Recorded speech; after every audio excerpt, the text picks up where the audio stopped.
Eyepoke's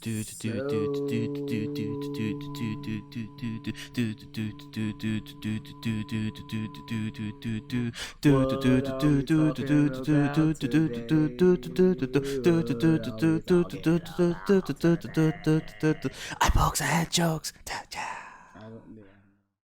Welcome back to episode 180 of Eyepokes and Head Chokes. It's your boy, Mr. Alex. Jeez. We got, I know, fast intro, right? You ain't even ready for that shit. I wasn't. Mr. Cooler, and we have back for a second time our good friend Rayshawn in the building. Thanks for being with us. Yes. I am back. Yeah, he's back. So we're gonna talk. We had a pay-per-view weekend followed and preceded by a kind of want to call it a half pay-per-view. Special, half pay-per-view, like weekday shit, because we had AEW Fight for the Fallen, then we had an Impact Slammiversary, which I actually watched. And, did you like it? We'll get to that. That's the point of the podcast. And Extreme Rules. So yeah, it was a good. I think like starting off with Fight for the Fallen, I think we could just jump right into it. If anything, I liked it. It. It was good. It started off really good. I like the possible heel turn for Cody. Can we start like just? I'm just gonna run through the card and then we can just hit each one right after. Do it. So the first match we had was the TNT Championship match. Cody versus Sonny Kiss. Cody successfully defended his title. After that, we had FTR. You know who FTR is, obviously. Dash Wheeler and the Revival. Dash Wheeler and Dax Hardwood versus the Lucha Bros. Really good match, and FTR actually defeated the Lucha Bros. Afterwards, we had Chris Jericho had like a little shit talking about Orange Cassidy, and then Orange Cassidy ended up dumping like 100 gallons of orange juice all over his $7,000 suit, which was it is what it is. Orange Cassidy will be Orange Cassidy. Apparently, they had a great match. It was a jacket. Before. It was a white jacket. Yeah. Apparently they had a great match the week before. I haven't seen the match. I meant to go watch it, but I never did. But I heard like Orange Cassidy showed out. So really, that's what I heard. Then we had Jurassic Express versus the Elite, which was probably the best match of the night for me, easily. And the Elite defeated Jurassic Express. After that, we had the Nightmare Sisters versus MJ Jenkins and Kenzie Page. It was a squash match for up and coming tag team, or not even up and coming tag team, just like let's just use them kind of. Let's just use let's the put one you on TV for a bit, yeah. It was 2 minutes. Match. It was like 3 or 4 minutes. It was not. I'm on Wikipedia. They have it for 2 minutes. Wikipedia isn't always right. I'm just saying. For 2 minutes, they right. And after that, we finished out with the AEW Championship match, Jon Moxley versus Brian Cage, and Jon Moxley retained his title. So overall, a good match card. Honestly, I had fun watching the whole night. I actually watched the whole night. Because you always constantly give me shit about not watching AEW. Really? So my God. I actually ended up watching. I had it on. Dark, more hit or miss. Like I could definitely tell you, this one made more sense to watch because it's been prefaced before that by Fyter Fest. So you had a Fyter Fest, and then you had this. So like you had a triple thing back to back, which was which helped because it continued. Yeah, because it continued it just had continuity behind everything.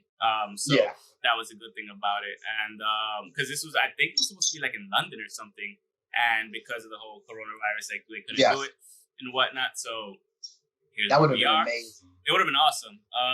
So like the first match, you said you liked the fact that Cody was showcasing not kind of like a full heel turn, but just getting cocky. This is like we talked about, like we want to see him start defending it like more and more against like tougher opposition, and then once he start like really defending it a lot, not losing, then he's gonna start like getting cocky and strutting, talking shit, getting full of himself, which is starting to happen, which is good to see. And I was like, it's a little too early for my liking because you still haven't defended it enough against like quality opponents. Not but Cody about Sonny Kiss, because Sonny Kiss had a good match. He put on a great showing. But but at the same time, Cody is Cody. Cody is legacy, so he has to have that in him. Where it's like I belong here, I deserve to be here, I deserve to have this. you can't beat me type of attitude, especially when it comes down to having a championship. So he deserves to have that. He should have that at times, not 100%, but sometimes it does have to show off.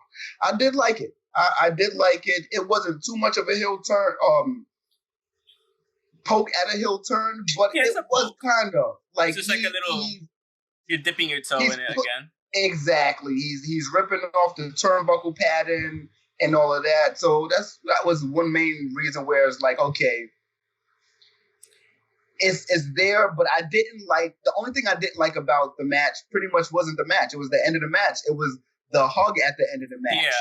I think Sonny Kiss should have like pretty much played it off or kind of like brushed it off. Like, no, I don't want your hug or your sympathy because of the bullshit that you tried to. Yes. So the thing was about that, and I agree. I was just like, that's the VP that hugged them, not that's the EVP that hugged them for a great match. Yeah. Like I like that. I do like that. So like that's the one reason I was just like, okay, it's the EVP hugging him. It's not so much Cody. Like, I mean, it is still Cody, but it's just more so like, yo, you put on a great match. This was awesome. Like, thank you for like putting on a great match on TV. Like, he hasn't, Sonny Kiss hasn't been utilized that much, but when called upon, he answered the bell, and you know he put on a great show. So like that was that. But yeah, I want to see him come back with a brown paper bag like he used to in WWE just for fun. Dashing Cody Rhodes. Yeah, dashing Cody Rhodes. Definitely nah. But yeah, after that, like the FCR versus the Lucha Bros, it was two distinct styles, just smash mouth. There was some stiff ass shots in between. Oh, I mean, wait, that's the thing. I have one quick question, Ray. Did you actually watch it? So no, I did not catch AEW. Okay, I did not. Just wanted to make sure. Just wanted to get you involved if you could. Facts, and you have questions, like, go for it too. I just think like it was a smash mouth match. I mean, like we know the Lucha Bros, even though they are, you know, they're Mexican, they're luchas and all this shit and whatnot, they can still bang if they need to. And I mean, we've seen it multiple times in AAA. We've seen it in AEW at all that shit. Like they one-on-one, they can hang with anybody. On a tag team, they can hang with anybody. And like there was at one point 2 one-on-one matches going on at the same time in the tag team, which is what I like about it, because the same thing with FTR, both could hang competitively on a singles if they actually wanted to. So but we just have not seen that though. I'm not saying that they have it. No, but you can tell that they probably can, and that's the thing. So when you see those two different styles, like FTR believes it's just smash mouth, old school, get in your face shit. And the Lucha Bros, like, they answered to that. They were just like, all right, you know, we'll still do our lucha shit, but at the same time, we'll conform to your shit, and we'll give it a go. And like they all were hitting each other with some stiff shots here and there. A lot of stiff shots. Yeah, but it was bad. It was really good. Yeah. So for entertainment value, like it was really good. But then like there was some times when I'm just like, damn, dude. And then Kenny Omega came out at the end after they won, you know, just to celebrate, like, yo, congrats, blah, blah, with the... And the apology for the week before. Exactly. Out the beer. Yeah, so, like, he came to, you know, make amends, and then, like, they were about to drink beers, and then the FCR just poured it on Kenny Omega's head. And kind of. I liked it, too. So, like, it's starting to, like, get towards we don't know where Kenny is right now, like, mentally, and, like, he's played on this before back in like New Japan and whatnot here and there. So like it's good to see him coming back. Like we want to see the cleaner come back. That's the thing. Like we've seen good guy Kenny, but good guy Kenny is, you know, good guy anybody cleaner is kind of boring. Yeah. Anybody when they're a good guy is boring. Like we like the Joker more than we like Batman. That's not necessarily true. Oh, that's not true. That's me. Don't get me wrong. Don't get me wrong. Okay. I do have the Joker, like, literally hanging up right now as you said that behind me. Yeah. I just can't see it. But the thing is, but that's the point. Most people will buy. You gotta buy Joker. If you're not gonna, if you're gonna buy Batman, you have to buy a Joker to balance it out. Okay, you know? I guess. I'll buy one Batman. As Thanos would say, and 2 Jokers for as me. Thanos would say, like, you know, everything should be equally balanced. So, like, you know. I'm a villain enthusiast. Which Christopher Nolan Batman was the best? What do you mean? He only had one. What do you mean? It's Christopher Nolan. Oh, the movie between the movies. Oh, no, Dark Knight. Yeah. This is the thing. Because of the Joker. The Joker was the unofficial lead actor. We all know this. Yeah. Without him, the movie's not what it is. So like it is. He did get an Oscar nomination, right? Yes, he won the Oscar posthumously for supporting actor. Bale didn't. I mean, all I'm saying is acting does not make the character all the time. You know what I mean? Like Batman's Batman. You know, if you want to see Batman, go watch Justice League Doom and then talk to me. All right, like that's premier Batman right there. All right. Anyways, so after that we had Jurassic Express versus Elite was my favorite match of the night. There was a lot of spots. Yes, there's like I don't always only like to see spots, but like the Canadian Destroyer was ridiculous. Like there was like a triple. They were doing something on the ropes. Like I think they were trying to like powerbomb or something. I don't remember what it was, but all I remember is seeing like who was it? Marco Stunt just flying over the top doing it. Yeah. Marco Stunt is that little dude. That little dude was going, and then like it was a good match. Yeah, exactly. It was a good match all around. There was excitement from everybody. Put on a show. Everybody from the Elite put on a show. Everybody from Jurassic Express put on a show. And then Kenny was like, "All right, you're done, little boy," and just did this Snapdragon suplex that he got so much velocity on that I didn't understand how he didn't break Marco Stunt's neck. He still rolled through. No, he rolled through it, which was fine, but still dangerous. The velocity and rotation on that was so ridiculous because he's so little. So he's like 5 foot. So when he gets him and he just fucking because he already does it fast to begin with. He does his Snapdragon suplexes fast, faster than anybody else. But when you have somebody that's like a kid and then you Snapdragon suplex a child, which is what it looked like, and then he caught him with the V trigger right afterwards, which was like just looked like he straight up killed him. And then on top of that, right afterwards, he did the one-winged angel that looked like he just literally broke him in two afterwards. Yeah. I was just like, oh my God. Damn, Kenny. And that's how the match ended out. And then he started beating on him again afterwards, which was a little fucked up. But I was like, yeah, that's what I want to see. I want to see you get mad. I want to see you like, I want to see the cleaner come back out. Like I need him to have that presence again for himself more so because like I read an article that I kind of agreed with that saying like up to this point, even though it was Conan and fucking out of all people Disco Inferno talking. Destroyer. But on the podcast they said that they for the time being Kenny has somewhat failed on American television because like he doesn't have the promo skills in terms of like how everybody else would here in the US. He does. He's just not when talking. When he's a good guy, he's not out there, But we saw it back in New Japan, and like we saw it back in New Japan. Like the thing is with like AAA and New Japan and anywhere else, like you're more reliant on the quality of matches. Like there's not as much story going on. There is, but like over a longer term and in the background through interviews and this and that. Here with American like television, you need to talk to the audience. So like he might not be as used to it, but at the same time. And that's the one thing that everyone that's either not familiar with Kenny is saying or non-AEW fans. Agreed. Because all the AEW fans all the non-AEW fans are saying, who is this guy from New Japan on American television who is pretty much one of the top 5 in this company, but we don't know him. We're not seeing much of him. And what we do see of him, it's not what anyone else has told of us. We know him for having great 6-star matches. Yeah. Half an hour minimum 5-star matches. Yeah, exactly. Yeah, minimum half an hour matches, up to an hour. So who is this guy that's not doing this now, but it's very different when it's not it's not the same as WWE. WWE's been around for more than 40 years. It has what? So it has New Japan. Yes, but no, not many Americans are not watching it. No, I know, of course not. Yeah, not many Americans are watching it, but it's also when it comes down. Yeah, and also when it comes down to WWE, it's like we have at one point there were 2 pay-per-views a month. Now it's 1. So Thank it's God. like. So now it's like the people are really, really questioning who is he. And I get it. They're upset, but at the same time, it's not, I wouldn't even say upset. I think they're just more confused. It's like he gets all this hype.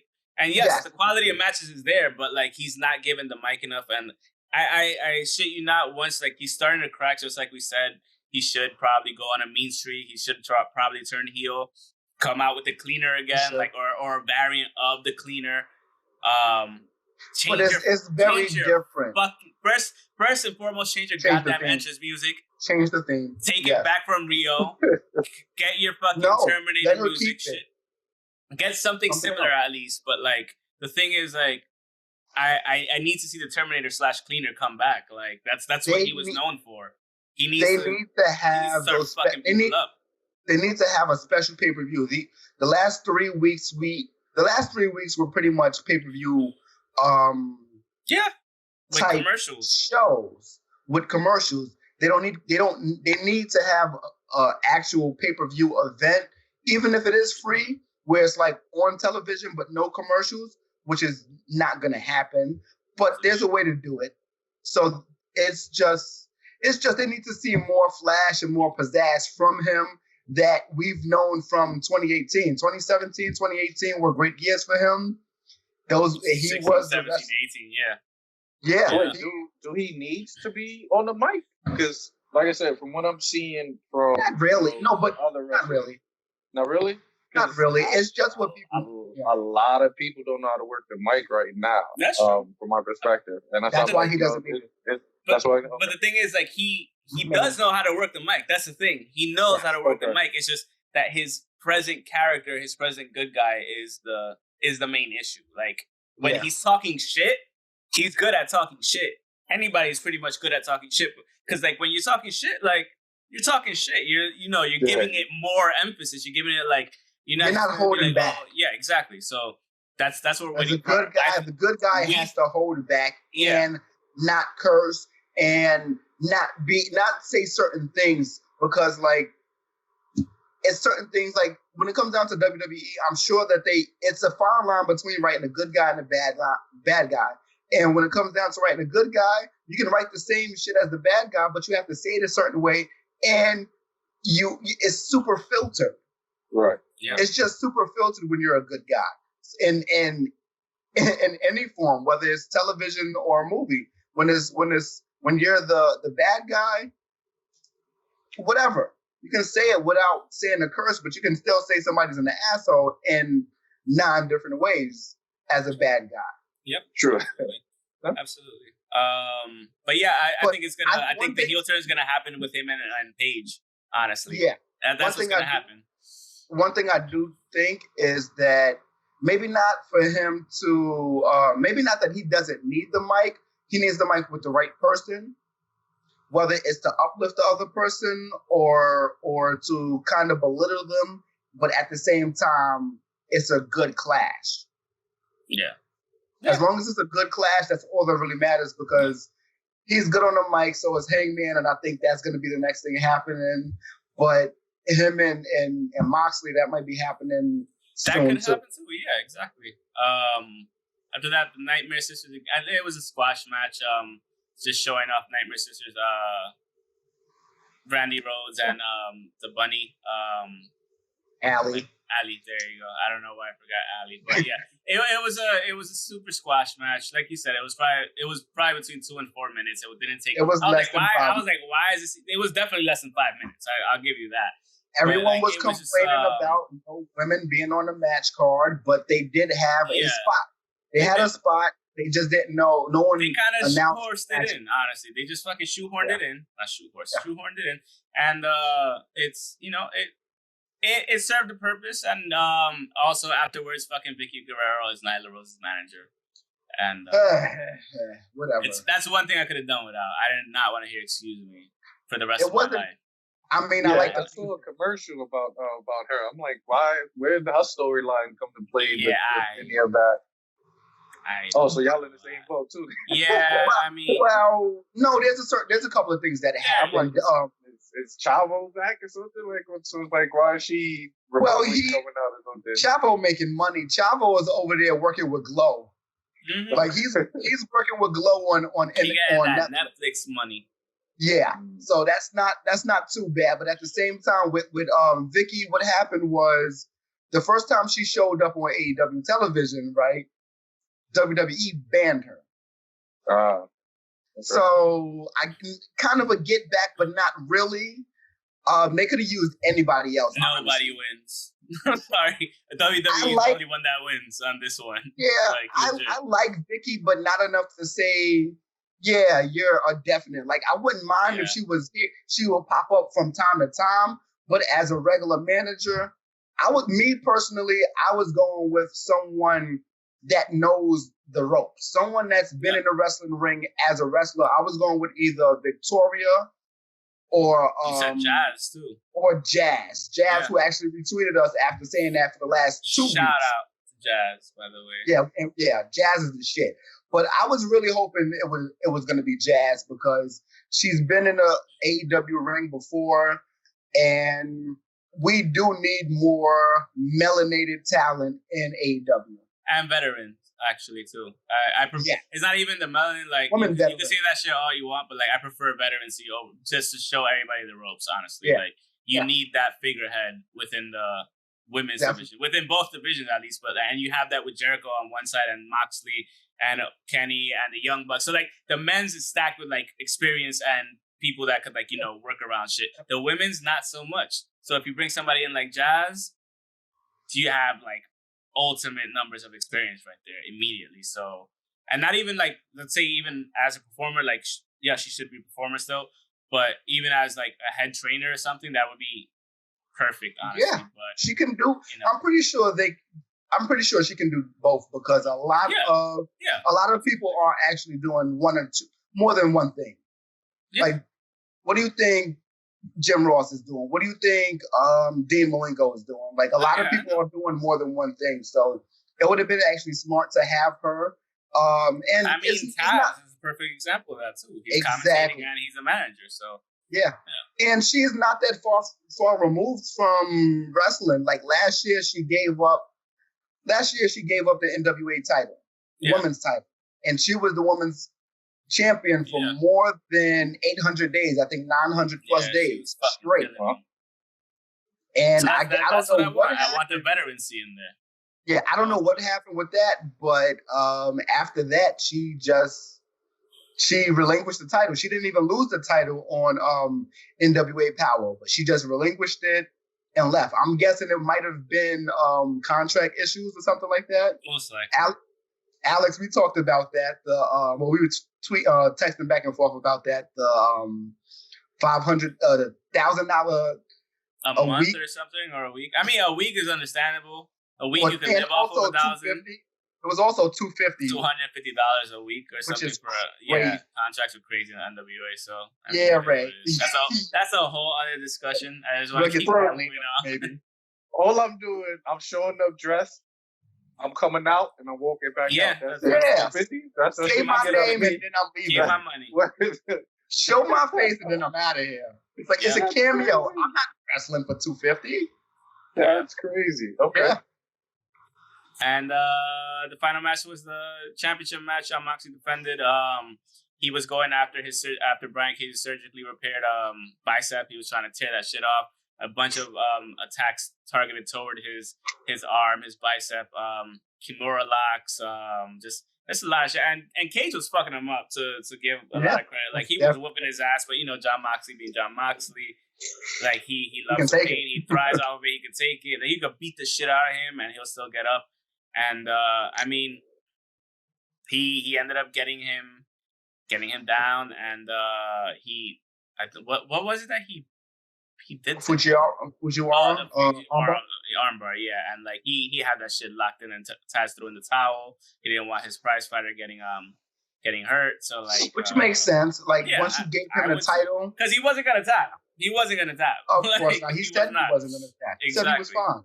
Yeah. So and there's reports that he's pissed with Taz and whatever. So like whatever, we'll see. Yeah. We'll see what happens. He said he was going to get rid of him. Back too, so to help. But it was a good match, and it was a good outcome overall. Like I didn't expect him to come in and win the match anyway. On his first championship attempt. So, but it was a good match. I enjoyed it. It was good. It looked like it was kind of close, but you never. Yeah, no, yeah, and Brian Cage always just throws people around regardless. So I mean, like he's just a fucking beast. We've seen him plenty of times. So yeah. You know what? I want to switch it because I'd rather have Rayshawn actually in the conversation. So we're gonna talk about Extreme Rules next. Yes. Because no, fuck that. It's fine. It's perfectly fine. I honestly should have told you to watch it earlier today. I completely forgot. But no, let's go to the Extreme Rules recap. All right, I got it. Yeah, so go ahead, for the kickoff match was Kevin Owens versus Buddy Murphy. Stop me for a minute because I forgot what WWE does. They just pretty much get rid of one of your names. Everyone has to pretty much have a pseudonym. But it was Kevin Owens defeating Buddy Murphy in the kickoff match. After that, we had Cesaro and Shinsuke Nakamura defeating the New Day. After that, we had Bayley with Sasha Banks defeating Nikki Cross. Then MVP defeating Apollo Crews, apparently by forfeit. Yeah, I didn't watch this, so I don't know. You guys. Oh yeah, so apparently MVP. Wait. Let me run through the rest of the match. Continue. You're right. Seth defeated Rey Mysterio in an eye for eye match, whatever the hell that was. Asuka. Asuka apparently defeated Sasha Banks for the women's. Yes, exactly. I saw on Twitter. Yeah, we'll get to it. Drew defeated Dolph Ziggler for the Extreme Rules. Oh, it was the Extreme Rules match for the WWE Championship, and Bray Wyatt defeated Braun Strowman in a regular old Wyatt Swamp match. So yeah, tell me about it. All right, so let me start from the first Extreme Rules that I saw was back in 2007. This is when you know what I'm always go back to is when Jeff Hardy won the championship from Edge. So that was the first Extreme Rules. But then, what's the name won the Money in the Bank, so he cashed it in, CM Punk, and beat him in like literally 2 seconds. So I was disappointed after that. So going into this, I'm like, what are they going to screw up today?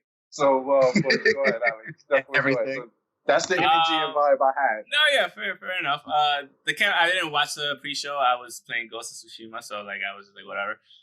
And then like when it was coming on, I was like, all right, it's 7:00. This was one of their shortest pay-per-views. Period. Like I loved the fact that it was 2.5 hours. Like that was it. It was short and sweet, and it was right to the point. I don't count the. It was short. I'm looking at the time. It was short. It was short and sweet, which is something I really appreciated. The SmackDown Tag Team Championship match. It was a good match. Shinsuke Nakamura and New Day, and Cesaro beat the New Day in a tables match. New Day did it to themselves. They set up tables and they didn't put anybody through it. So it is what it is. And it's fine because the New Day have had the title 8 times plus a bunch of other more times.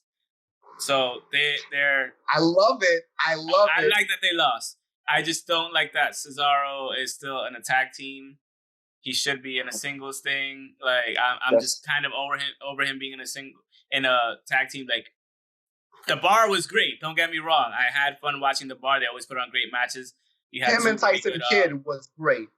Yeah, but at this point, it's just like he's been great in every tag team. He's been great he's always been great except for as a solo. It's because they don't let him. Because they don't let him. You referring to who, Cesaro? Yeah, they don't let him. But that's what I was going to say. Like, how did that mixture come together anyway? I figured he would have done better by himself in singles. So I'm looking at it. I'm like, like when they first came out, I'm like, does that mix? Does that vibe? You know, it was something with Sami Zayn. It had to do with Sami Zayn.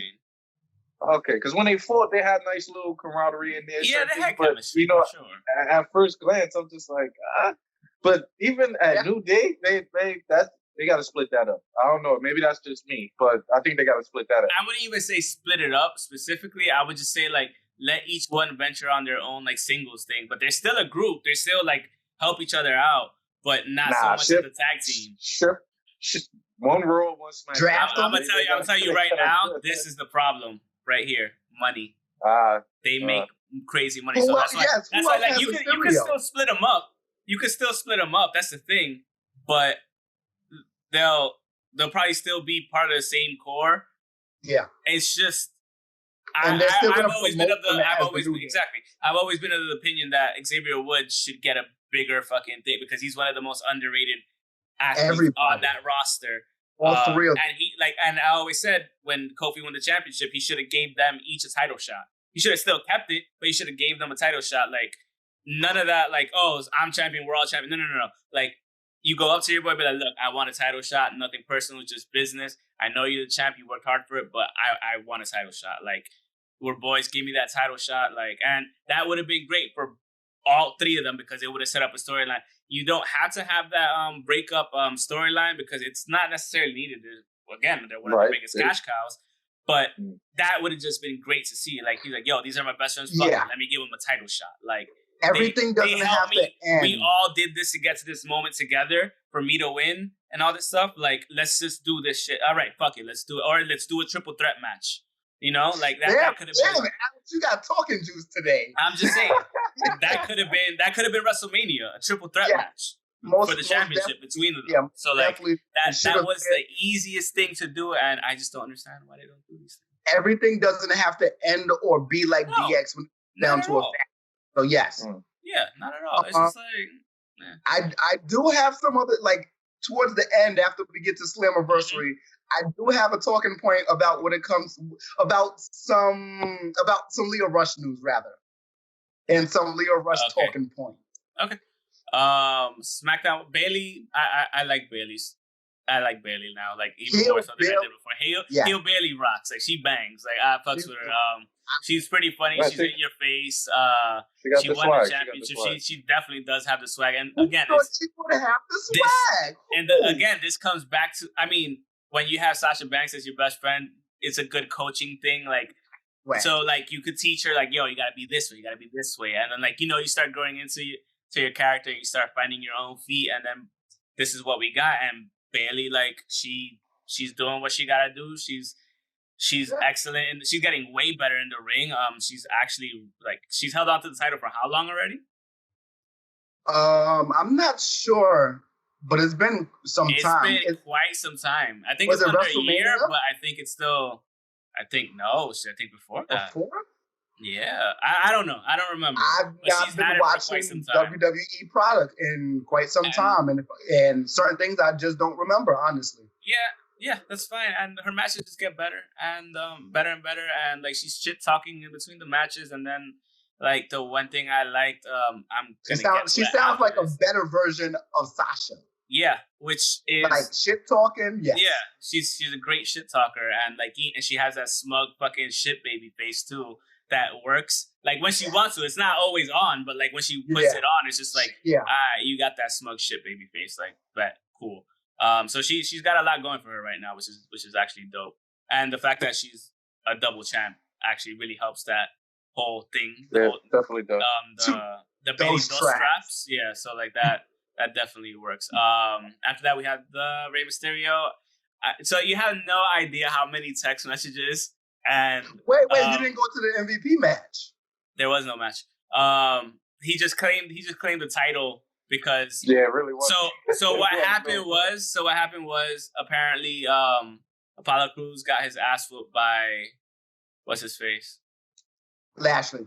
Yeah. Bobby. And, okay, that makes sense. Because so then pretty much when they were supposed to have the match, he came out and he was just like, yo, he's not here. I'm going to take it by forfeit. So he just, that ass just took the belt and walked away with it. He was like, ha. Like, and I was just like, I bet. I was like, okay, waste of time. But fine. And that probably lends a lot of reason as to why the shit was short. You probably had another 15 minutes that was just cut right there. Who knows what the issue is as to why he was? I hope it's not the COVID, because I know WWE won't say shit. That's the thing. I know WWE won't say if it is the COVID. That's the thing. They'll be like, oh, I didn't even think of that. Yeah, I really didn't either. Okay. Because he was fine. I mean, unless he actually got hurt, then he actually got hurt. But if, there's no reason to not put on the... No, I don't want to see no more black people fight black people and win or lose. I want to see black people fight black people and win. Or whatever. Like, it's just what it is. Like, will we or will we not see Brock versus Lashley? No. I don't think so either. No, because it would have happened already. Exactly. Because Brock Lesnar is supposedly taking a long ass vacation too, because of, one, the COVID thing, and two, he's just like, it's like whatever, like I make money already. I made enough money, and there's nothing else for me to do. Who am I going to put over him? So so I got a million text messages from mad people, messages on Facebook Messenger, Instagram. My brother texts me. Everybody's like, did he really lose his eye? And I'm like, yeah, motherfuckers don't like read. Click on the link. To me, all I saw on Twitter was fake eyeballs. It was a good match. It was a good match. I enjoyed it. I'm not gonna lie. I liked the promo leading up to it. The promo segment before it, really laid it out for me. Now I was like, because I don't watch as much anymore WWE stuff, so we just get the story through the promos, which we get a lot of the story over the last 4 weeks on the promos. Yeah. And so that's why I feel I don't have to watch Raw or SmackDown, because I'm gonna get all of it in 2 minutes anyway. So I'm gonna get it on Twitter. Yeah, that too. So, and those 2 minutes will be on Twitter. So the thing is, it was a good match. Both of them were whooping each other's asses. It was Extreme Rules trying to take each other's eyes out, and it was good. And then so many people were asking me like, "Oh my God, is he hurt? Because these things really happen." Blah blah. And I was like, just click on the link, man. Because nobody, no fucking reporter, no website that put the results up, put quotations on the eye for an eye match, or saying that he lost an eye. They just put Rey Mysterio loses his eye, and it's just like, yeah, people that haven't seen wrestling in a while are gonna see that and be like, yo, this happened. So yeah, exactly. And then I had to send out 15, 20 text messages being like, he's fine. It's probably a good way to write him out because he's been out of contract since the beginning of June.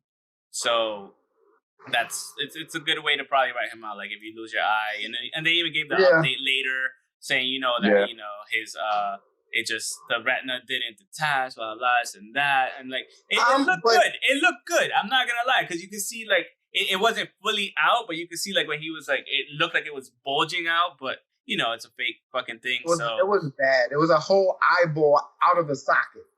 It was a whole. And that's the thing. If you look at the sequence, you're pressing his eye into it. There's no way it could actually come out. It would actually just get squished inwards. So it was what it was. I like that Seth Rollins sold it by throwing up and everything. It looked genuine. He looked like he was sick to his stomach with himself. He was just I won the match, but at what cost? And yeah, I just he's the Messiah. It was a good match.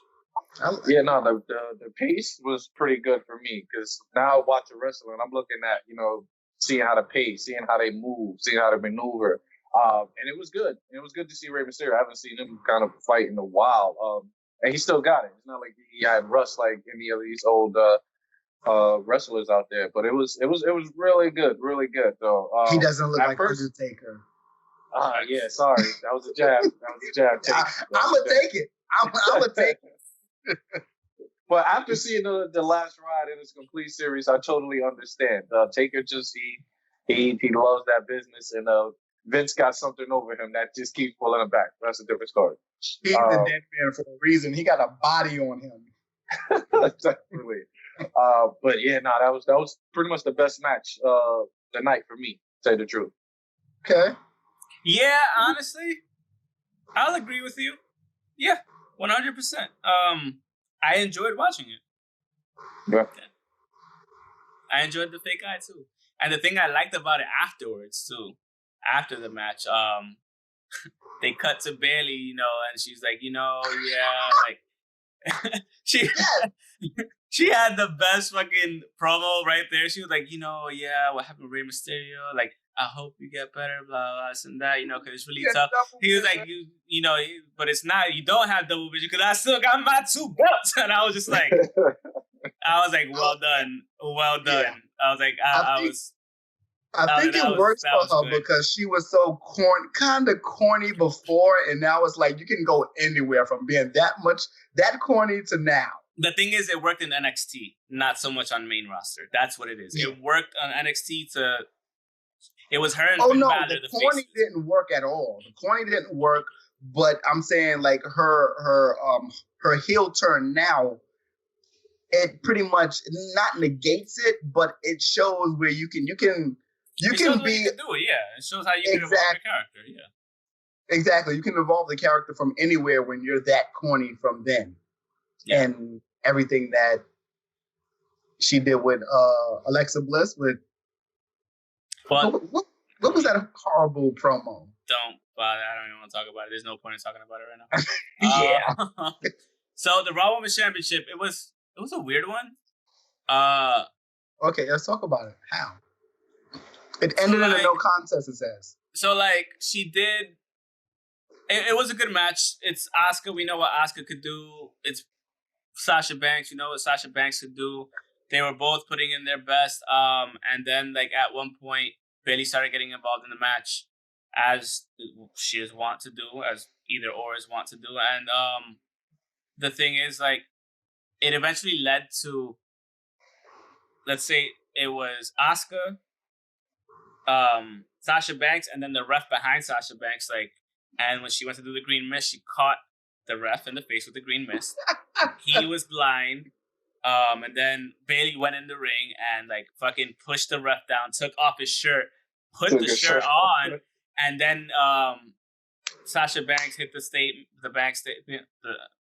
Was it that she did that? I don't remember. I don't even know what she did. I just know that she got pinned, and then afterwards, she counted 1, 2, 3 because I think it was a title belt. She involved. had the referee. What do you mean? I think it was a title belt involved. She hit her with the fucking belt. Yeah. So and I didn't watch. I watched that shit, but I didn't. I watched on the network either way. Man, anyways, so she counted 1, 2, 3. Went to the timekeeper, like, yo, ring the fucking bell. She won the match, and he rang the bell. She took the belt. So like, it's a no contest. She didn't win the match, but they're just doing it to extend this to like SummerSlam possibly, and on top of that, just give both of them the belts without officially both of them having the belts. And like running the show, so so she's gonna be running through all 3 brands with pretty much. Well, they're gonna be running through all 3 brands with 4 belts. I mean, the whole thing is gonna be about Asuka getting her belt back now. Like, I hope Asuka chases them to all 3 brands. Yeah, and I think like she's still the champion. Asuka's still the fucking champion. Yeah, it's just, there's no contest. It didn't say she lost. She has no belt, so yeah. Wait, so quick situation. So Asuka, that's the lady that did the elbow drop that you guys was talking about. No, that's Kairi Sane. That was Kairi Sane. Yeah. Because Shawn Michaels got the best. Not no more. Not no more. Sorry, so I had to bring that up. Well, we can continue. It's not true. It's number 2 now. It's number 2. It's number 2. It's awesome. I've seen it. It's phenomenal. She's a Nike swoosh. You said she's it. A swoosh. You said that. There's Shawn Michaels has levitation, gravity, pulse, flash, chest hair in the air, broad shoulders, elbows is flapping elbows. I get it. I get it, but like... So quick question. Did you see the elbow drop that Dolph dropped on Drew? Yeah. Oh, yeah. Oh, my God. That was amazing. That shit was amazing last night. I watched that. I was like, whoa. He was in real pain. Yeah. That was through the tape. It was in real pain. That was awesome. Yeah, it was. Yeah. Absolutely. So that was... Wish we just saw another elbow last night, just so we could have two better elbows last night than a Shawn elbow. But still, the thing is, going back to Kairi that's Sane. a good one. You set that up nice. I did. Going back to Kairi Sane, so I think she's done. I think like she's gonna see. I just read earlier today before we started the podcast that she's like gonna do her final taping. They're probably gonna write her out, and she's going back to Japan. Like they try to extend her contract, but she's just like, nah, I'm good. Like, yeah, and I respect it. Like, fine, go back to Japan, maybe wrestle one more year in Stardom, and that's it. No, there's nothing else for her to do in America. She's done which I understand. The only thing was like win the WWE Championship belt, but like that wasn't gonna happen with those 4 women up there. So yeah, the only one that would get it is Asuka. So like. Because she is the bigger beast out of all of them, but it is what it is. Yeah, which is fine. Again, Drew McIntyre, Dolph Ziggler, great match. I like the match a lot. I always and will always retain that Dolph Ziggler is probably the most underrated WWE performer possibly of all time, honestly, because he just doesn't get the opportunities that he should. Yeah, if not number 1, he's definitely top 5. Yeah, he could talk shit. He can also be a fucking face if he wants to. He's excellent in the ring, and I just don't know why. There's no reason for it. Like he even got the fucking blessing from Shawn Michaels to do the super kick and the stomp and all that shit. Like everything. The Rock also co-signed him too this weekend. Yeah, like he is literally one of the best I've seen in the ring in WWE in like the last 20 years. And I just, besides that one title run he had when he had the Money in the Bank and shit, like I just... he posted that he had it for like 60 days or something like that because he had a concussion. He lost it, but so, like, it's understandable. Yeah, even Eric Bischoff co-signed for him as well. Dude, everybody, if you just see his body of work, it's just like, there's no question about it. It's just, he's just not put in the limelight like he should be. Like, honestly, if I were him, I don't even know if he's still working, if he still has a contract. Last we heard, he was just out of contract. I'm not sure if he resigned, but yeah, I don't know. He might have resigned, but I haven't seen any news about that. But he might just still be on a day-to-day basis working there. But that's the thing. By now, he should have. Yeah, he probably did by now.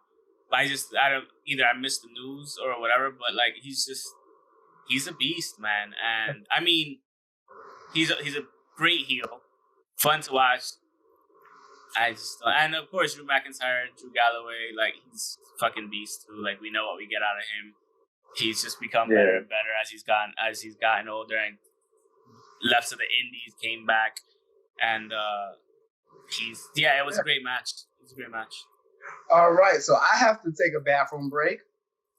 Really? So, you gotta pee? Yes, I have to tinkle. So. All right, we can pause it. It's fine. I'm gonna pause it right now.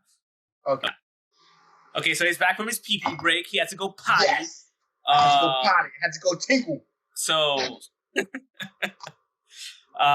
yeah, you had one more thought on the Drew McIntyre match on the championship. Right. So, the Dolph Ziggler, I was skeptical of going into the match due to like not necessarily size difference, but you kind of see he's overpowering, overbearing.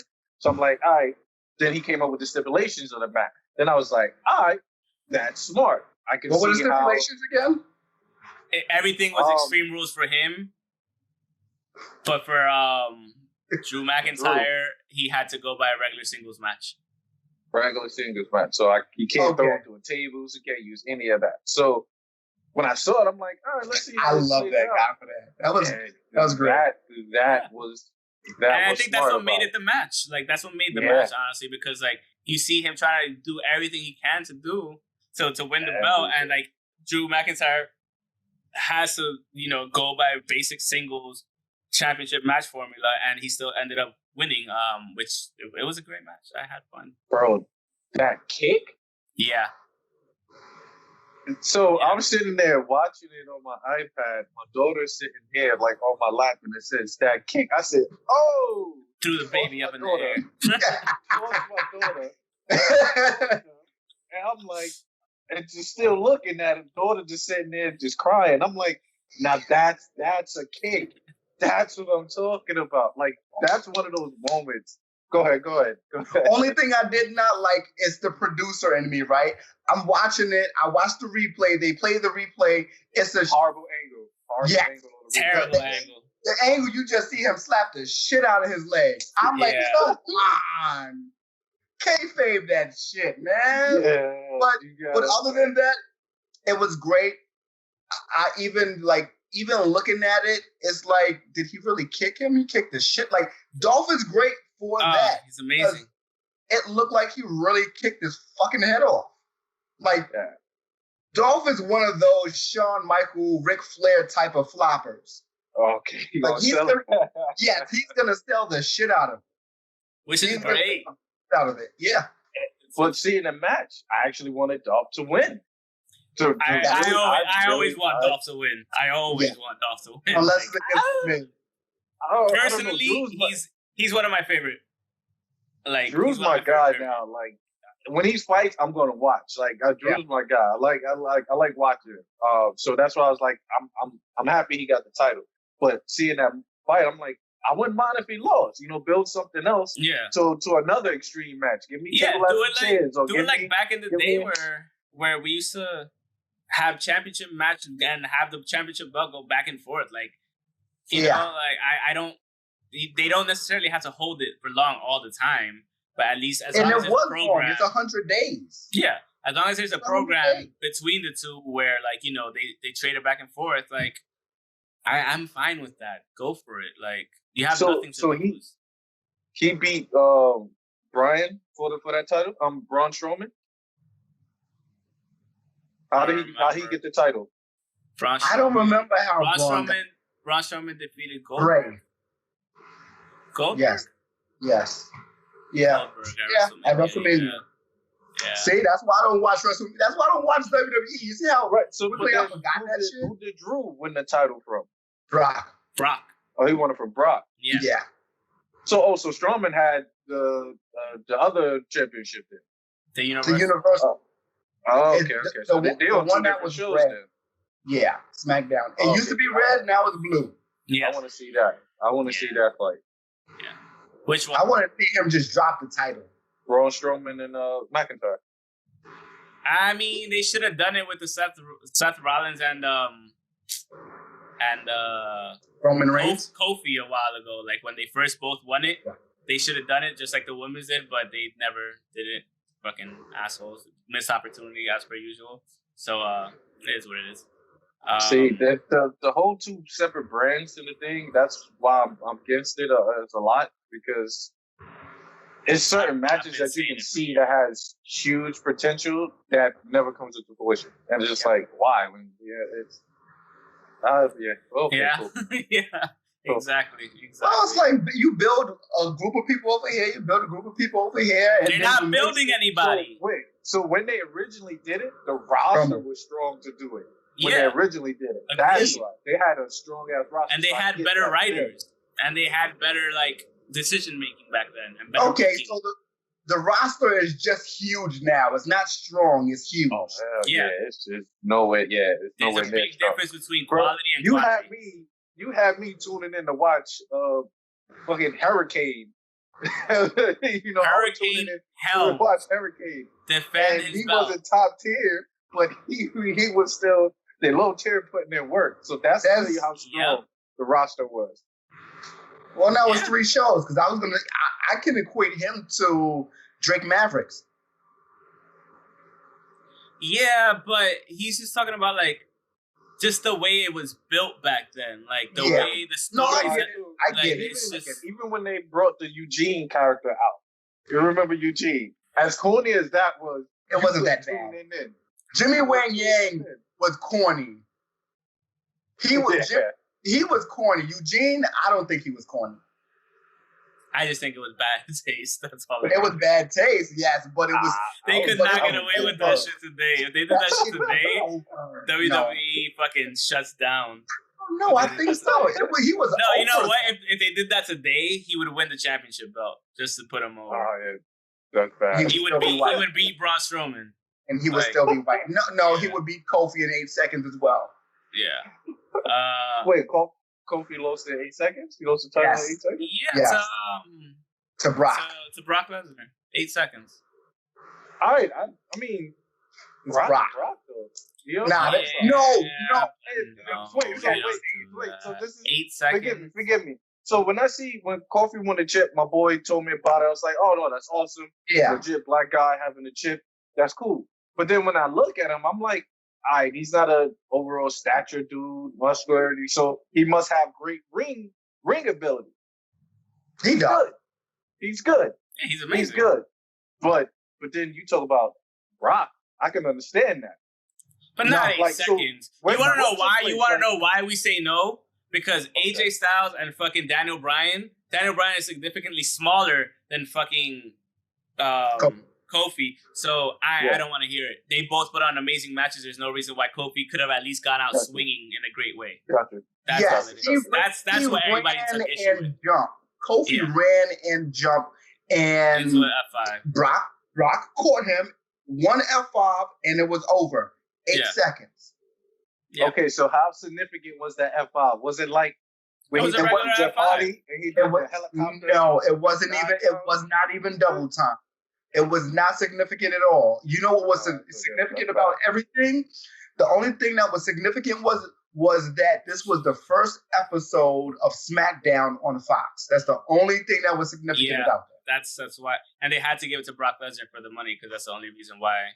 Yeah, but then you give the fans what they want. You don't give nobody seconds. Yeah. Do you really want a real fight, or do you want 8 seconds in a title change? Because honestly speaking, you at least put a fucking real fight out, like legit. You put a real fight out, and he still loses. Like I'm fine with him losing. Nobody's questioning the fact that he was gonna lose. That's not that wasn't the issue. It was just the disrespect. That's what it was. Because he had a good run. He had a good run from Mania. What's that? 8 months? Mania to October. Yeah, it was a great run. He had a good run, but he made that run look like shit. He'll never get a second title run now. And if he does, it's not going to be believable. Yeah. Braun Strowman versus Bray Wyatt swamp fight. I didn't watch it. Nice intro to that match. I just know Bray Wyatt won and that The Fiend came back. But I mean, the only thing that's significant about this is the fact that Bray Wyatt won. So when you beat the champion in a non-title match, that automatically makes you the number one contender. So that's probably going into SummerSlam with that. I think it should have went into Survivor Series. This is my opinion, but this is also WWE, so that's not happening. No, I know. But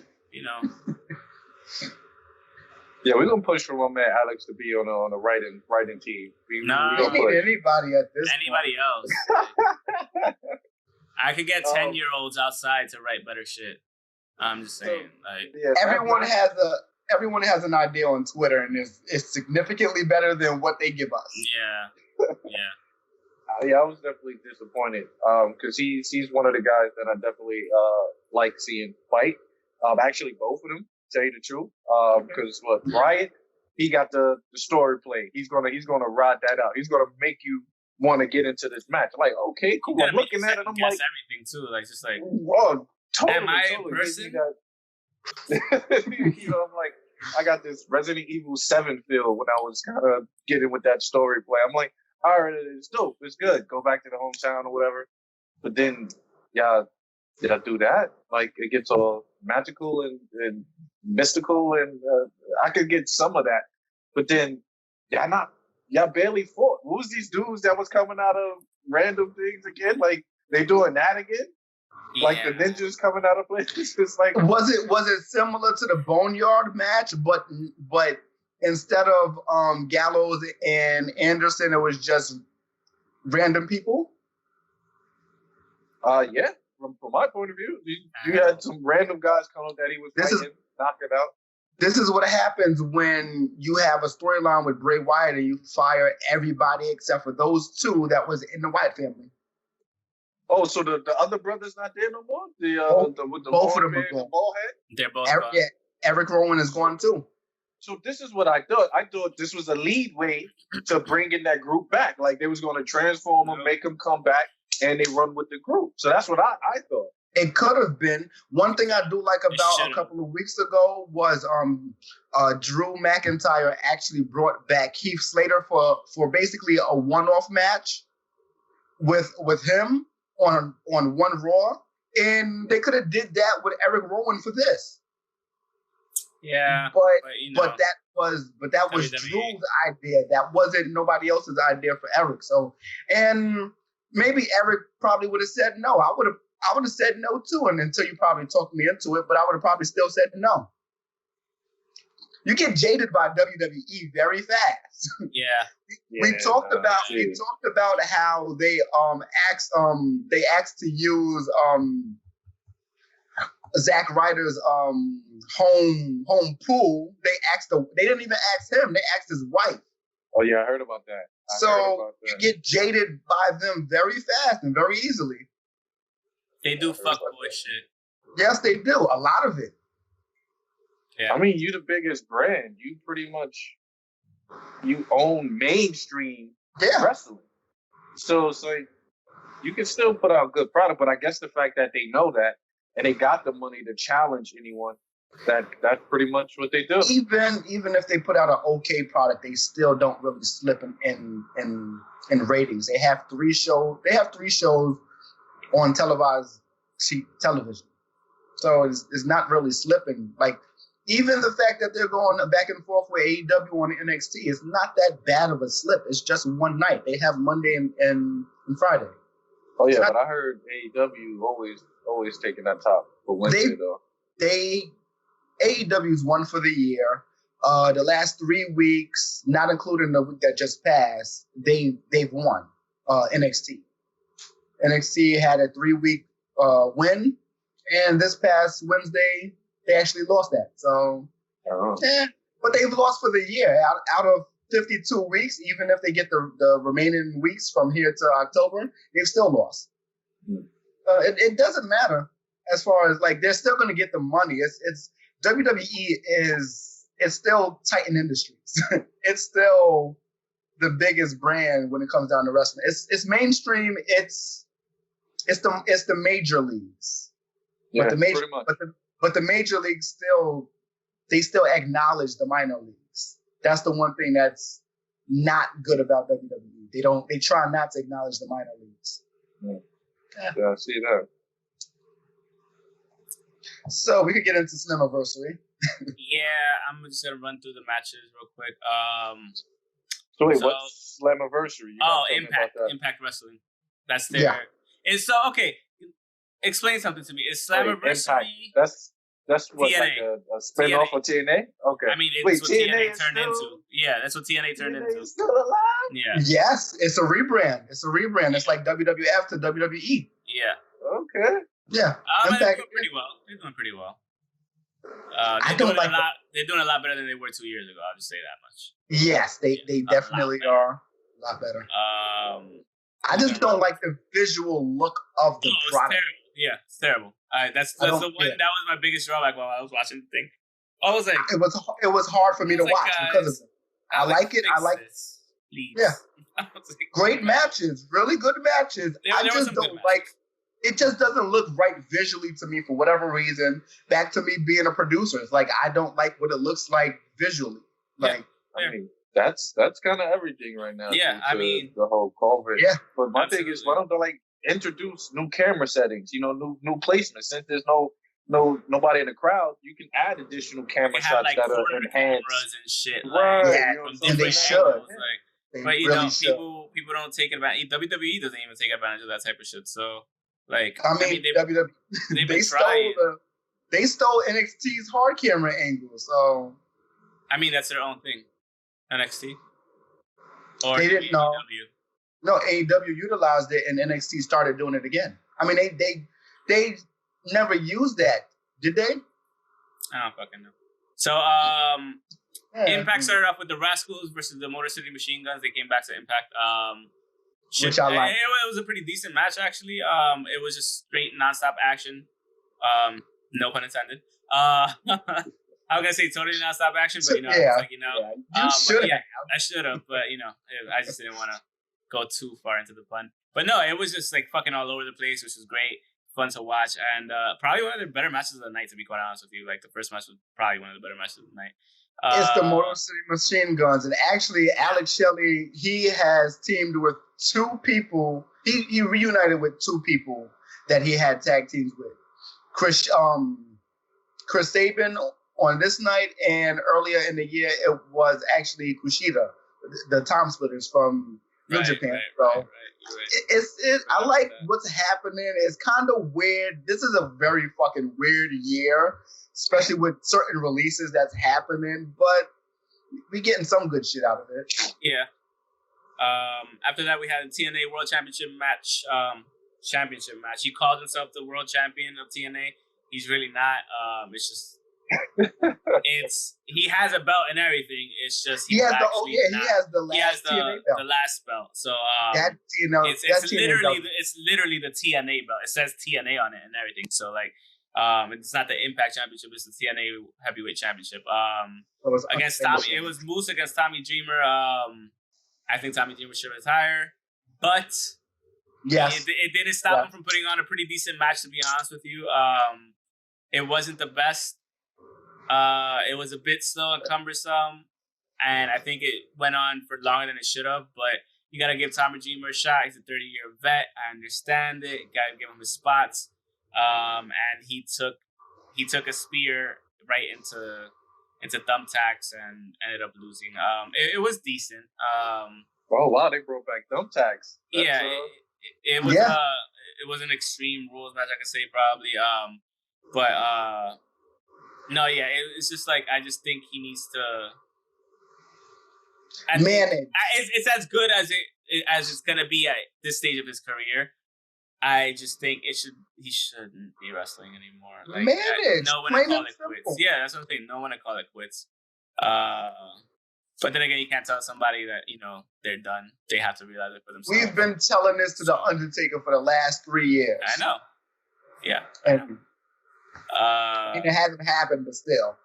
He doesn't look that bad, though. He doesn't look as bad as the Undertaker. No, he doesn't. He can still move. So I don't mean to shit on the Undertaker. No, it's just that he can still move properly. So that's the good thing. After that, we had a Knockouts Gauntlet match.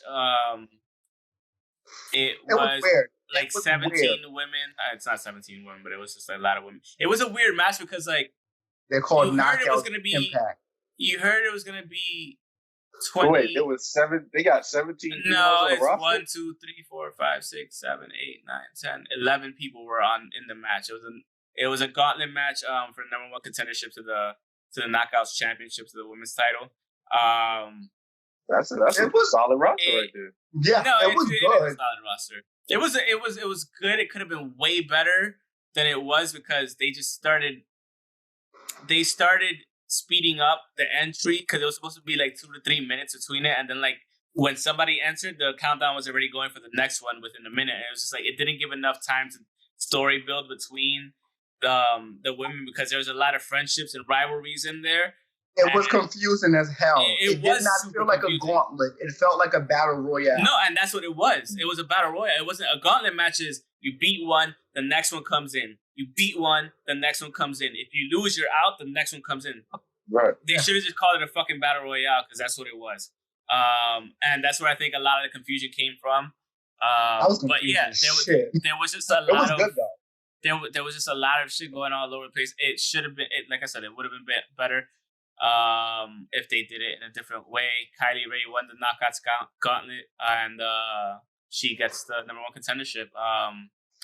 After that, we had the X Division Championship match. It's kind of like their mid-card title. Willie Mack versus Chris Bay. So I haven't really seen Willie Mack that much in the past. Think of him like, you know who Keith Lee is from NXT? Keith Lee is a new double champ NXT and North American champion. And he's a beast. He's super athletic for a big guy. Willie Mack is super fucking athletic for a big guy. Yeah, they're both athletic. Yeah, Chris Bay, I think had a really good match. Honestly, I can't really front. I didn't want him to lose. He didn't. He won. Congratulations to him. And but the thing is, we have our reasons for that. But the thing is, speak for yourself. There was. I mean, do you want me to put it all out there? I can put it all out there. Don't you do it? All right, then, shut up. Then, but the thing is, you could tell at one point he had like he did a neck breaker to the outside. Willie Mack did a neck breaker to the outside that it just looked wrong in every single way, and I was like, oh, it was a lot. It looked like a discombobulated because he was like hanging off of the ring apron, his neck, and then when he went to do it, it's just like I don't know if when he went down to do it, his legs got caught on the rope underneath or something, and then it just looked weird, and he landed hard when he landed, like it was just bad. So like it shouldn't. What happened? It didn't look like he landed hard to me. He did. It just looked like he got double the impact with the neck breaker and the jerk, and then landed on the ground. At least just to me, it didn't look like he landed hard. I mean, but if you it wasn't I didn't feel it. Put those together, you know what I mean? Like, yeah. And you could tell that it kind of slowed him down afterwards. He might have had a whiplash, might have possibly had a mild concussion. Who the fuck knows? They still. A lot of people were saying that. Yeah, I mean, they still give him the title, but like, it was a decent match, and I honestly want to see Willie Mack versus Keith Lee in the future. That would be a dope match. Those two big guys going at it with that speed, like that would be awesome. After that, we had the Impact Tag Team title match, Ken Shamrock and Sami Callihan versus the North. Wait, Ken Ken Shamrock, yeah. Yes. And he's still brolic and shit, too, like, for his age and whatnot. Like, he still cut the fuck up. He was always about that life, though, so... Yeah. He was an MMA dude. Absolutely. From, really locking people's legs and wrestling. They're like, bro, you trying to really kill me in real life. Yeah.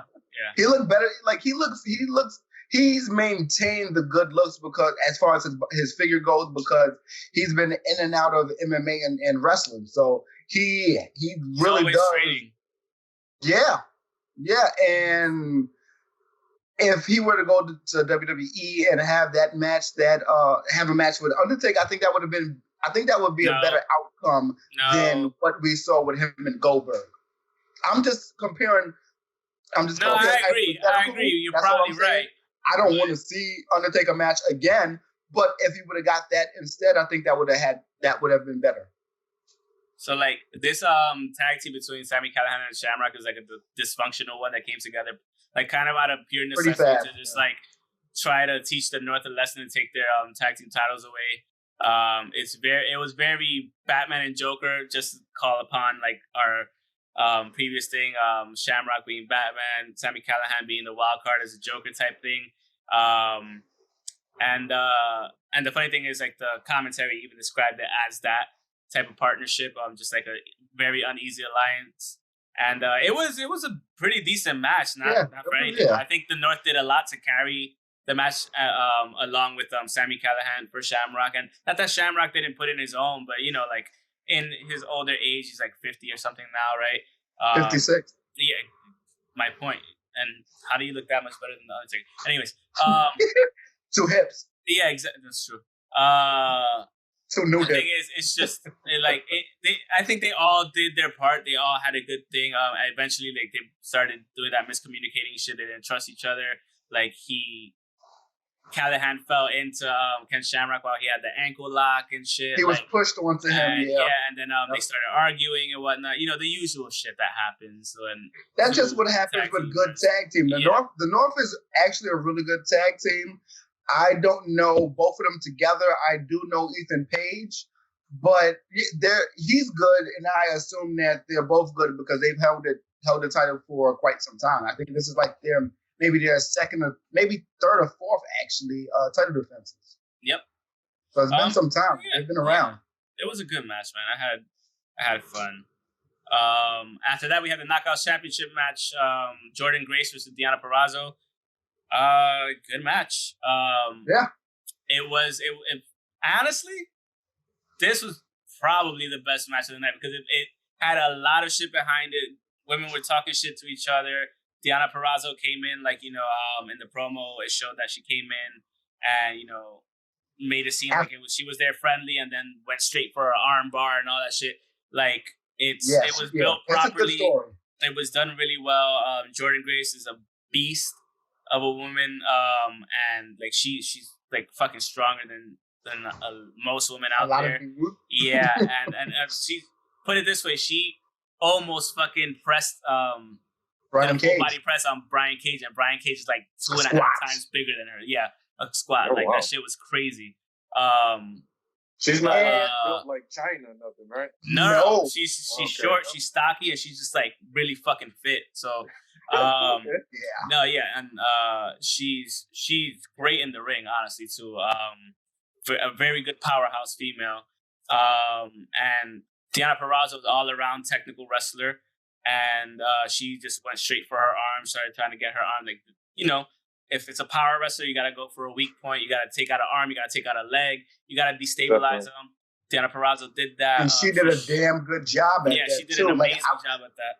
I was not expecting this match to be that good, but it was that damn good. And this is just also a reminder of just what happens to certain talent when they get fired. And she just got that go from WWE as well, from NXT. And the funny thing is, her first pay-per-view on Impact, she wins the title. She wins the championship. So, like, the funny thing is about it, like, when they reference her, they're like, oh, I think what they had said was, quote unquote, they're like, she broke out of the Supermax in Stanford, referencing to WWE. And I was just like, I'm like, that's a really good analogy, because like a lot of people go there thinking that they're gonna, get the opportunity that they've always wanted, and they're stuck in a contract or whatever and never get the opportunity and whatnot. She was a beast in Ring of Honor according to Kuda here and shit, whatever. Because I had never seen her prior to that like that. But yeah, when I saw her in this match, I was super technical. Right off the bat, went straight for the arm. The whole fucking match was her versus her arm. That was literally it. And she executed her game plan to perfection. Even though Jordynne Grace fought back with a bunch of power shots, a bunch of power slams, a bunch of just everything she could do, she still ended up losing. She got her in the Rings of Saturn at the end, and that was it. She was like, and it was deep. She put her in that shit deep. Yeah. And that was it. She was like, I quit. Like, she was like, stop. And I was just like, oh shit. Like, it was a great match, man. It was. I would never think to see her tap or quit in the match. Yo, NXT fucking lost out, man. WWE lost out on that girl. I just want to see what else happens, because like I said, she was great in Ring of Honor, but the Woman of Honor division is not, they didn't utilize it that much. So it's very different. Yeah. It's very different than how the other wrestling companies utilize them. So I definitely do want to see a lot more from Deonna Purrazzo, and it's going to happen. She's the women's champion. I want to see at least 7 title defenses. I'll say at least 5. I'm good with 5. And one of them has to be. No, and another thing is they don't all have to be pay-per-view matches. No, obviously, 100%. But we're probably going to see a rematch eventually between them, which should be the next one. But it was the best match of the night for me, honestly. Put that on regular TV. Put that on tomorrow. Yeah, That's you can. Tuesday. Put that on tomorrow. Yeah. And then the last one was a 5-way elimination match for the championship, for the vacant Impact World Championship, vacated by Tessa Blanchard because she didn't resign. Vacated by Impact because Tessa Blanchard didn't resign and didn't show up. So didn't say if she was gonna do anything. So whatever. It was between Eric Young showed up. He was the actual special, the special arrival, the unknown one. It was Rich Swann actually was. He was a real surprise. Whack. I was there. So Was there Trey, Ace Austin, and not Sammy Callahan, the other dude, Eddie Edwards. Yes. It was a pretty good match, honestly. Like it was a bit long, but as long as it needed to be, I was applauding when Eric Young took out Rich Swann's knees or ankle or whatever he took out. It's just part of his leg, and I was just like, yeah, you do that, yo. And chair shot to the leg, yeah. Yeah, it was great. I mean, the storytelling was really good. I don't know what it is about Rich Swann. I don't like him.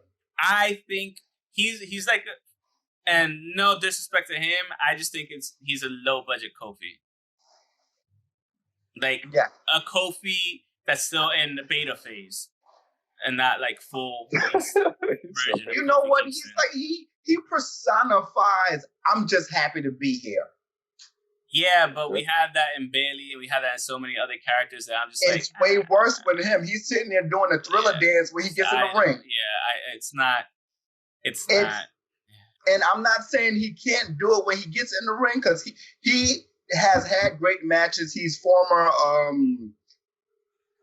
cruiserweight champion for WWE. He has the resume. He has the resume. He can fight. It's just, I don't want to see him happy to be here all the time. I'm just like, and if that's his shtick, like, then fine, okay. But it's not impressive, and I just, whatever, man. Yeah, I don't like any. So the last two were Eddie Edwards and Ace Austin. I think we've seen it. Have we seen Ace Austin like in person before? Are you sure? Maybe not at a Battle Club or at a BCW event. I don't think so. Because when I saw him, I was like, he looks really familiar. I just don't know. I'm not entirely sure, but I mean, he has your Spanish hair. I don't know what that has to do with anything. He has like the same hair you have. Like it's no idea cool. what it has to do with anything. No. I don't understand, because what do you want me to say? Like all I was asking was just like if we've seen him at an event and he came with Spanish hair. There's times when we're just watching wrestlers in person and we're talking amongst everyone else that's there, and we just see just flashes. He has great hair, and he's one of the young flippy guys. Okay, yeah, they described him like kind of like a new AJ Styles, kind of. Yes, because he does have that about him. Yeah, exactly. I'm not saying anything else other than he's so damn fast. I kind of would have wanted them. He has great hair. I kind of wanted them to give him the title. Honestly, like it would have been the youngest champ. Yeah, 23 years old, it would have been dope. Because he's good. Like when I was watching the match, I was like, oh, he's actually like really good. And I see why they were comparing him to AJ Styles and whatnot. So like, because like he was the youngest one to win the X Division title at 21 as well. So like, it's there. And Eddie Edwards eventually ended up defeating him. They were the last two. He ended up winning. I'm happy. And then EC3 popped up on a video package. And in EC3, you're fast forwarding. The Good Brothers came back. I don't care about that. That was at the beginning. But they came back at the end of that match because some dude came out to help out Ace Austin. So what happened was as soon as I saw the pin, I just backed out. I was like, I'm done. Okay. I saw who won. Huh? So that's why I was just like, I was like, I watched the Impact. I did it. So you couldn't get past the production as well. Yeah, because once it was done, I was okay. I'm done. I don't the production for me was a big issue as well. Like it just feels so it feels grassroots, which I like, but it just doesn't feel like it's progressing. And yes, you do have to look different, but you don't have to look that different. And it's a little bit too bright for me. It's not grainy or anything like that. There's no crowd, but it's way too bright, and it shows pretty much. And it's so small. That too. Yeah. I mean, there's things to fix. I mean, don't get me wrong. It was pretty good. It was good. It was just that one issue. But the main issue was production. Yeah, the main thing for me was the production value. Like, I was just like, it kind of got to step it up. And as like Rayshawn said, like maybe they should have just picked different camera angles, go with different cameras. You have nobody there, and just use different camera angles. You could have corner cam. You could have even used the shit that AEW does with the one on the turnbuckle. Like there's things to do. Like, so I mean, it is what it is. It was a it was a pretty decent pay-per-view weekend. Or pay-per-view half a week if you want to count Fight for the Fallen overall, because it kind of was a mini pay-per-view anyway too. Also, Heath Slater came at the end at the beginning of the show saying there's a spot at the end of the show, sign me up, I want to be there, and some dude came out saying no, get it back at the So he's going to be there. They've signed a lot of WWE releases, at least 6 or 7. Yeah, if you count Eric Young, Heath Slater, the Good Brothers, EC3. I'm missing somebody. I said that already. I said Eric Young, the Good Brothers, EC3, Rich Swann. I'm counting Deonna Purrazzo, and I'm also counting Alex Shelley. That's 8. Yeah, fair enough. Yeah.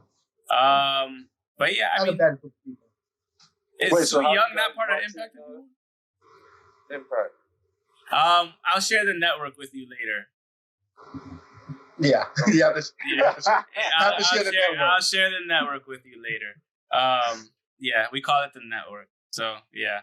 Okay, we so just leave this it is not on no standard TV anymore, or none of that. Okay. Not necessarily. Yeah. Well, for regular Impact television, it's on Access. Okay. Not everybody has access, so it's just gotta be friendly to them. We always say USA and TNT. We gotta say Access. No, facts.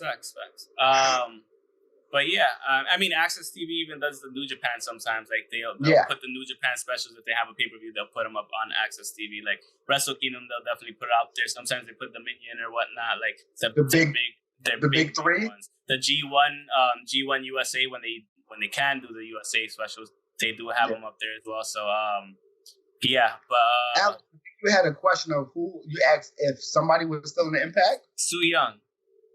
She was Susie. If you watch the Gauntlet match, she's Susie. Why did she change to Susie? I don't know. I haven't been watching, so I don't know. But that's Susie. Susie is Su Young. Yes, and that's still Rich Swann. I like her better as Su Young. Most definitely. I don't like her as Susie either. Because she was a dead bride or something like that, right? Yes. Yeah, that was way better. Yeah, because when we saw her at BCW live, I was just like, I fucks with you, but you scare the shit out of me sometimes. It was odd as fuck. No, she's odd. She's into the character, which is great. Like she plays the character great. But I was just wondering. I was just because I thought about it. I was like, okay, Su Young's gonna come out, and then Susie comes out. And I'm like, who the fuck is Susie? But I'm looking at her, I'm like, kind of looks like Su Young, so that's why I just asked. I was like, okay, like whatever. But yeah, I think that's pretty much it. Do you have anything before we sign up? Because you always do. Yes. I mean, that's why I gotta let you know. I'll let you know already anyway. All right. There's really nothing to talk about when it comes to UFC. We pretty much missed Fight Island 2, which was just a fight night. Jerome Green. I'm looking at Lionel Rich. Lionel Green. You were gonna say Lionel Richie, weren't you? I definitely was. I actually said it. What is his name? Jerome Shepard, former.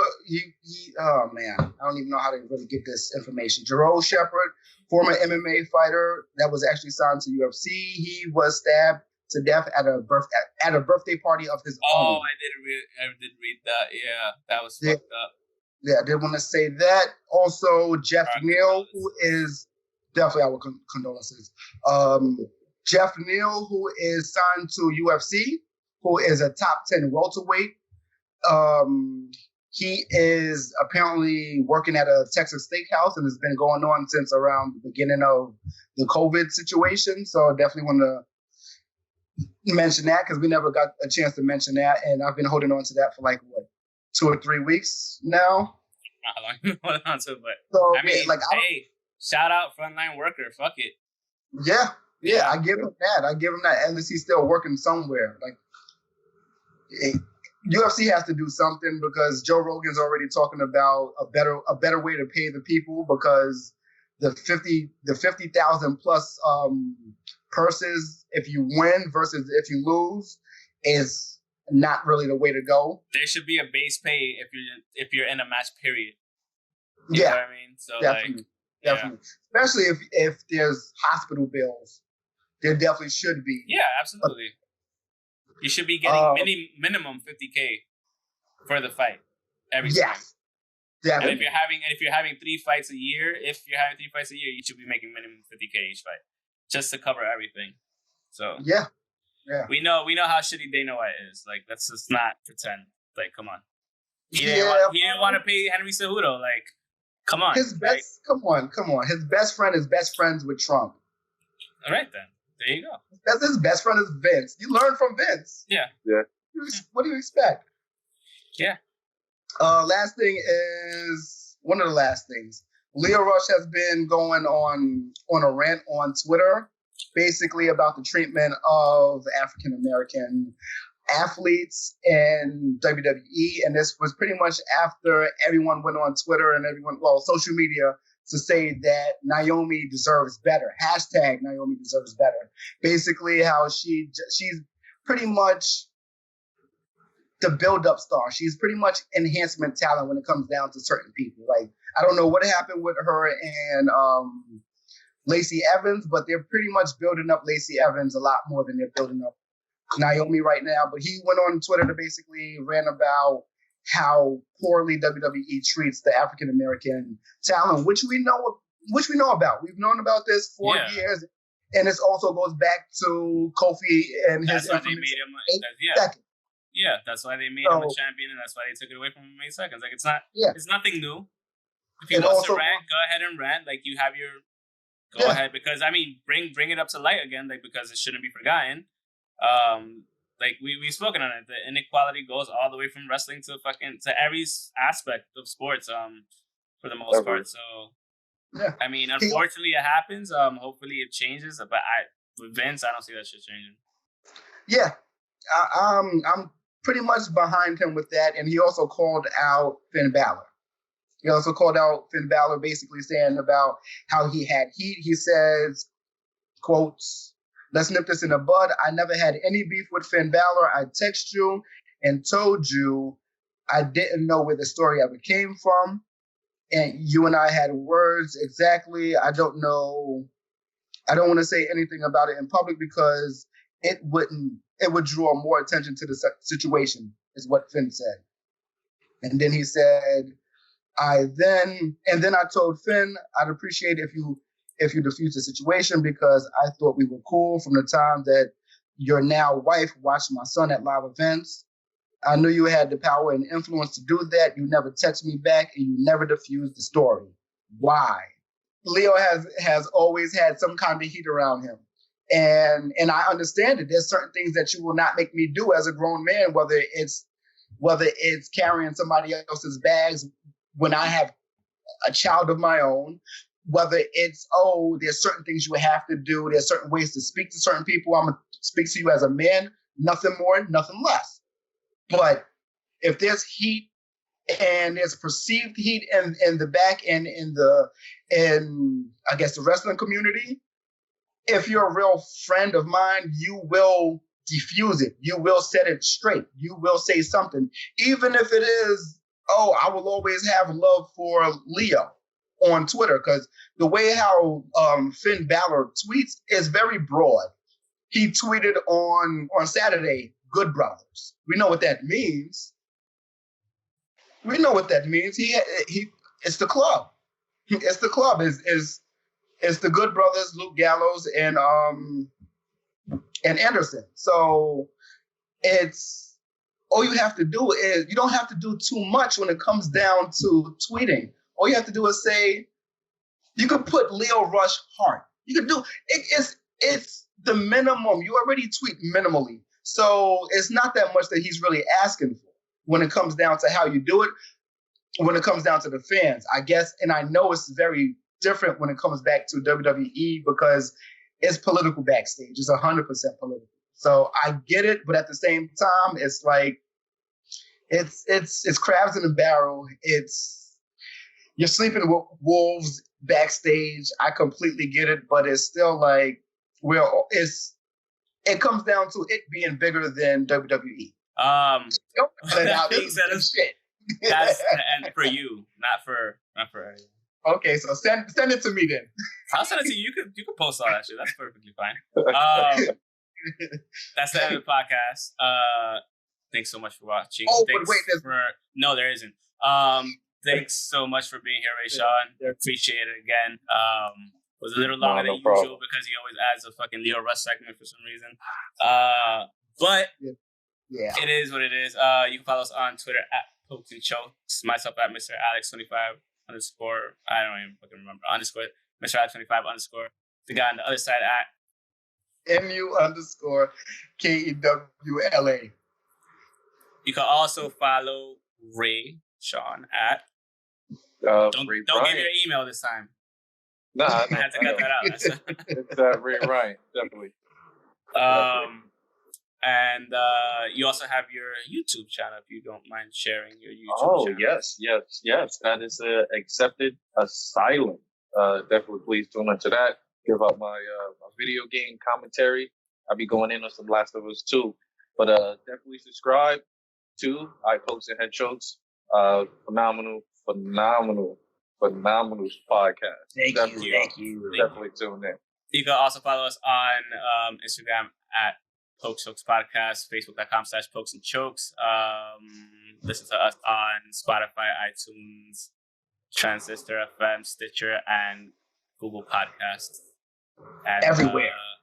Everywhere except for title. Leave a like, comment. Yeah, I don't know how to do title. Wait, do I gotta call up Jay? Do I gotta? If you want to. Yes. If you can do that, if you would like to, that would be appreciated. I didn't even know they had podcasts on title, but whatever. Everything is new this year, and everything is new and fucked this year. So. Yeah, exactly.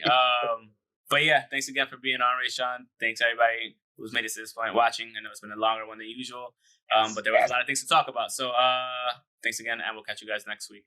Peace out. Who thought it would be Impact? I know, right? Everyone loves Impact too this week. Mm-hmm. Peace.